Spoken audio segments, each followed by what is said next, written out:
शहरात दगडखाणीची पाहणी करण्यासाठी गेलेल्या पथकावर हल्ला करण्यात आला। तक्रारदाराचा यामध्ये मृत्यू झालाय। मंडल अधिकारी या संपूर्ण घटनेमध्ये जखमी झालाय। विरारमध्ये बेकायदा उत्खनन आणि अनधिकृत बांधकामांच्या विरोधात आवाज उठवणाऱ्या आत्माराम पाटील यांची हत्या करण्यात आलेली आहे। या प्रकरणावर बोलताना अमित चौधरी यांनी प्रशासकीय अधिकारी आणि स्थानिक भूमाफियांच्या संगनमतावर आता गंभीर आरोप केलेले आहेत। त्यामुळे या प्रकरणाची व्याप्ती वाढलेली आहे। एकाचा मृत्यू या प्रकरणामध्ये झालेला आहे।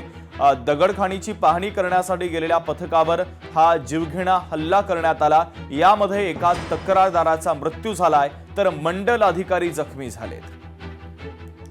विरार मंडल अधिकारी ने 1:30 बजे के करीबन मुझे फोन किया कंप्लेंट जाने के बाद, जो सर हम यहाँ पे आए हैं पंचनामा के लिए, आप अपना आदमी को भेजिए।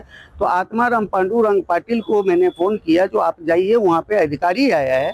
और वहाँ पे जब हमारा आदमी गया तो ये लोग पहले से तैयार थे।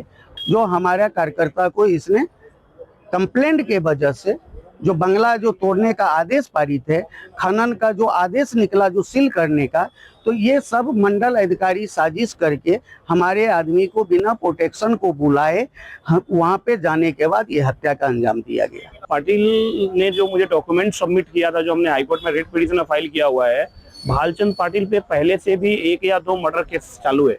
और इसके अलावा बहुत सारे सेक्शन 307 के हाफ मर्डर के केसेस और बहुत सारे दूसरे क्रिमिनल केसेस है।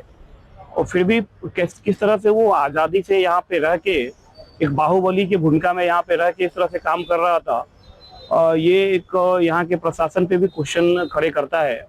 और अभी देखना है कि कम से कम इतना करने के बाद भी क्या पुलिस कोई ठोस एक्शन लेती है, या हर बार की तरह उसको बेल मिल जाता है और वो आसानी से बैठ के इस तरह का इलीगल कंटिन्यू करता है।